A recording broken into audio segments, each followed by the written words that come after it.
house was quiet, as always, but not empty.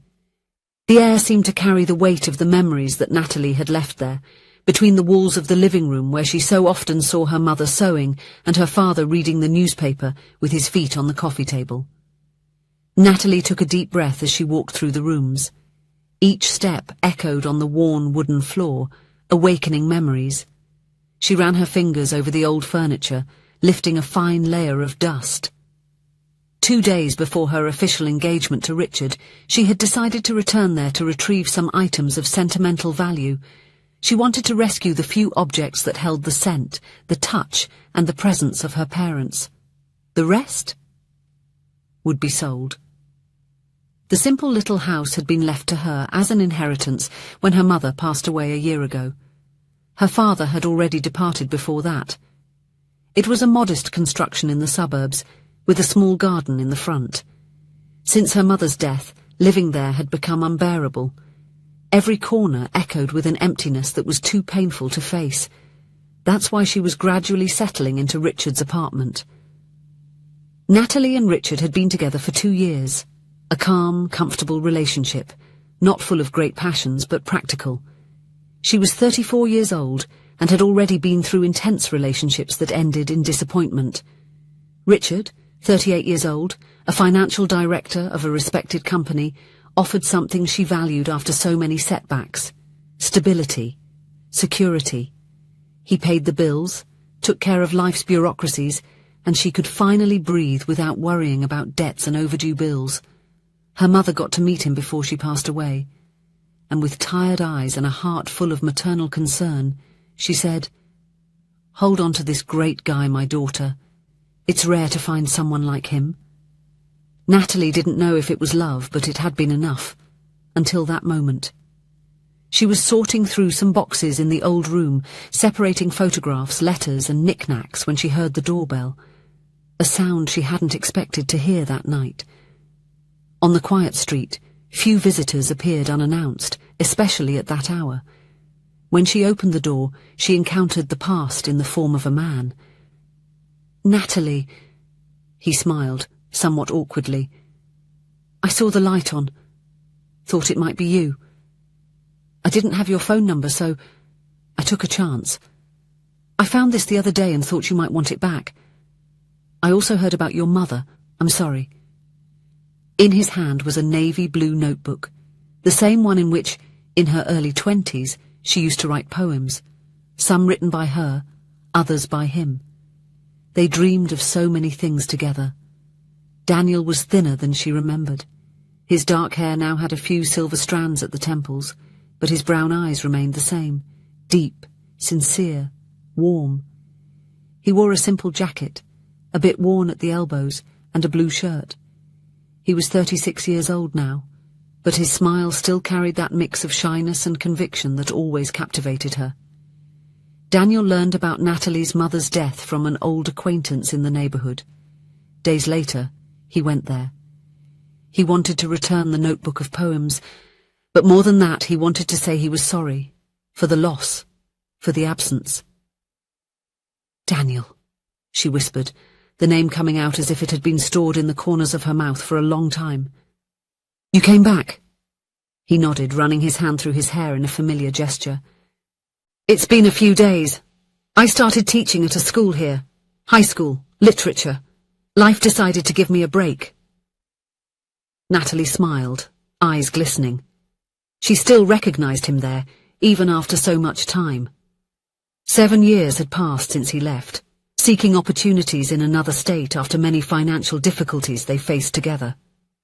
At the time, Natalie was in the middle of college, depending on the help of her parents. Daniel, without family, without resources, decided he could no longer burden her life. "Come in, Daniel. Actually, I have some of your books here. I could never bring myself to donate them." He hesitated, looking inside the house. He noticed the boxes scattered around the room, the covered furniture, clear signs of a move in progress. "I don't want to get in the way," he declined, showing respect. He had heard from a friend that she was about to get engaged. He looked inside, many moving boxes. He knew there was someone else now, a new chapter being written, and he did not want to interfere with that. Ah, then perhaps I should go. Natalie felt a tightness in her chest, a mix of nostalgia and something else she couldn't name. She crossed her arms, and a melancholic smile appeared on her lips, like someone who recognizes life's twists, but still holds in her heart what has never changed. Still, she wanted to know more about him. She asked about his work, about how all those years had been away before he left. Daniel replied naturally, talking about the cities where he lived, the jobs he had, the difficulties he faced. How he went back to studying and managed to finish college by working during the day and studying at night. How he carved out his place as a teacher, something he always wanted. "I always knew you would make it," she said, with genuine pride. "I didn't always believe it myself," he replied with a sincere smile. Natalie also talked about herself. She spoke of her achievements, the paths she had taken, the woman she had become. She graduated, worked as a real estate agent. There was nostalgia in both their words, but there was also respect, as if the past, no matter how intense it was, had left something beautiful and intact between them. In a moment of silent complicity, she pointed towards the entry staircase with a gentle gesture. "Shall we sit for a while?" They sat side by side, like in the old days, and for a few moments there was neither past nor future, only the present, full of memories, old scents, and that familiarity that time could not erase. She watched him, the way he spoke, his attentive eyes, the simplicity that was never a synonym for weakness. She remembered how at that time he barely had a place to live, staying in friends' houses, then in shelters. Everyone around her said he wasn't enough for her. Even her elderly parents worried about what people would say. And yet, she loved him fiercely. With him, everything was always so natural, full of emotion, passion, spontaneity. They never had to force anything. They never had to seem anything other than what they were. "Are you okay?" he asked, noticing her distant gaze. She hesitated, feeling something awaken within her, a question she hadn't dared to ask herself in years. "I'm here, I think. Sometimes I feel like I've adapted so much to expectations that I've stopped being who I was." Daniel looked at her attentively but didn't reply. It wasn't necessary. There was a silent understanding between them, like those who know the map of each other's scars. They talked a little more about trivial matters, avoiding touching on old wounds. They spoke about movies, books, places in the city that had changed. A little while later, he said his goodbye. He stood up with a gentle smile, like someone who knew that this meeting was already a gift in itself. "It was good to see you, Natty, truly." The nickname only he used hit Natalie like a warm wave. No one else called her that.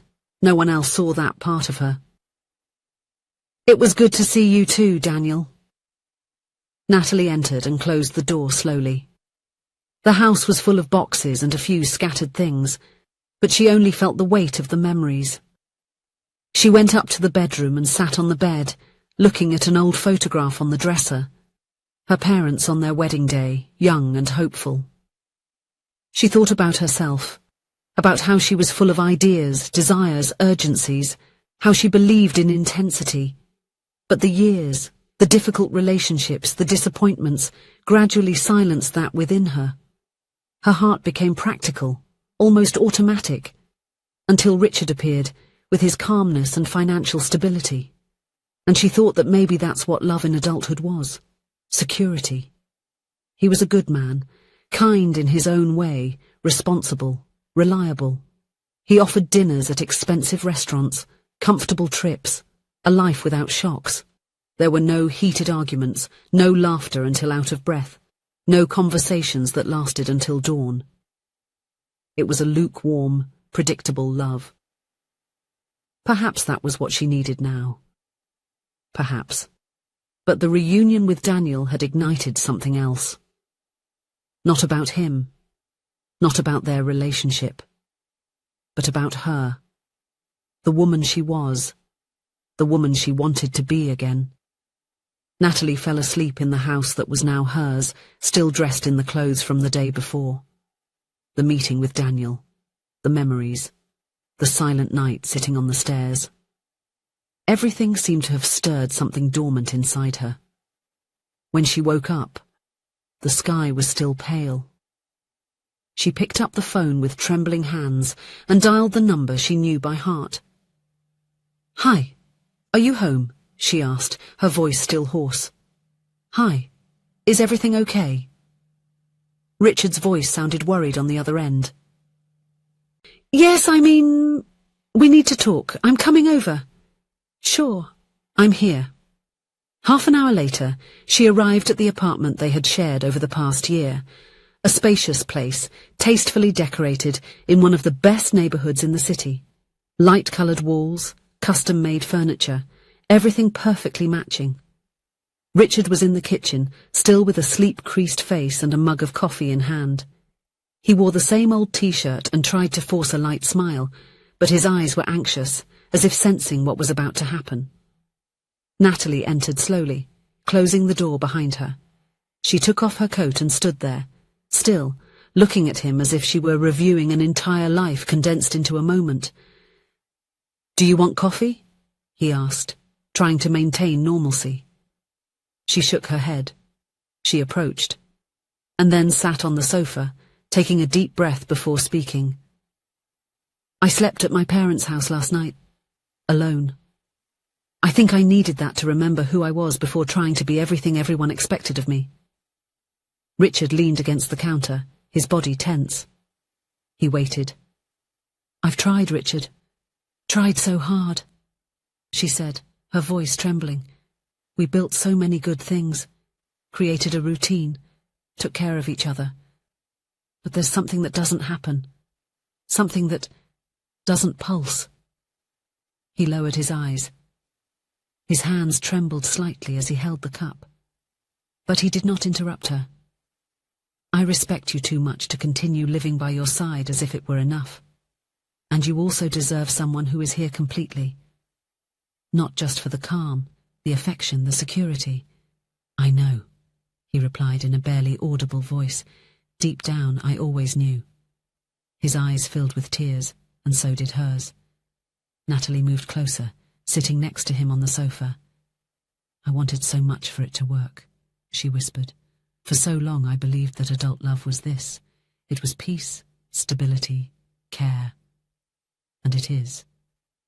But it also needs something else. It needs truth. It needs emotion.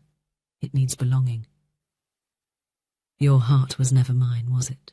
he asked, with sadness, without anger. She couldn't respond, she just cried. He did too.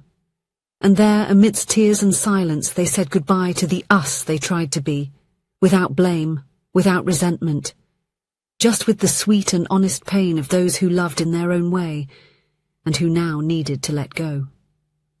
Before leaving, she hugged him, strongly. A long hug, full of respect, affection, gratitude. When she closed the door behind her, Natalie took a deep breath.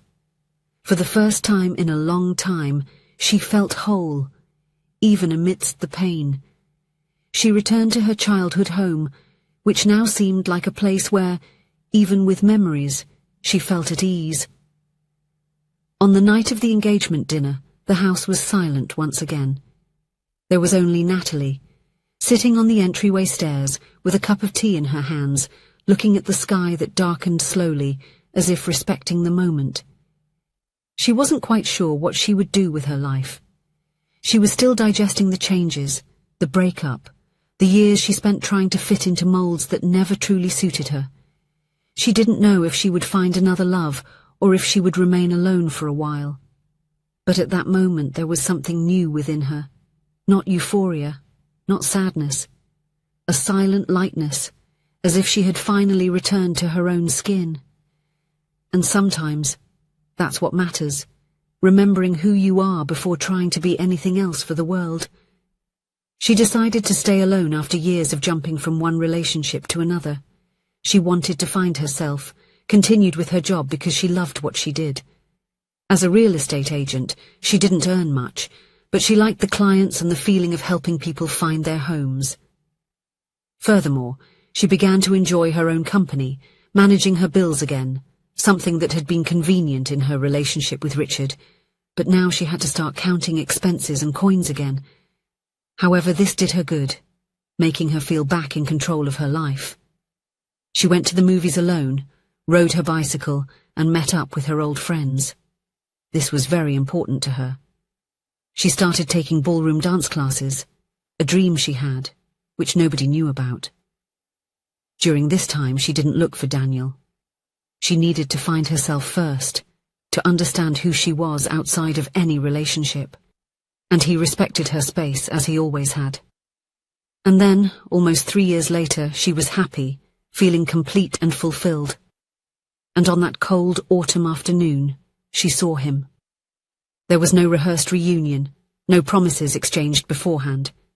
Just a neighborhood bookstore, the gentle sound of the door opening, and 2 gazes that met with that calm amazement of those who once recognized each other.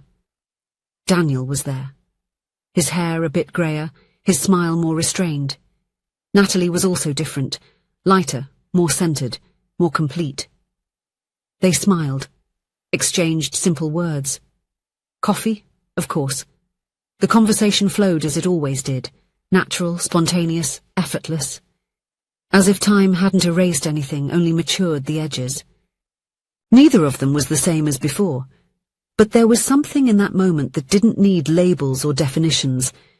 It was just the reunion of 2 whole versions, ready for something new, without hurry and without guarantees.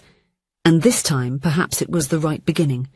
Calm, but with everything that truly matters. If you enjoyed the story, please leave a comment with a rating from 1 to 5 to show how much you liked it. Also, watch the video that is now appearing on your screen. See you soon.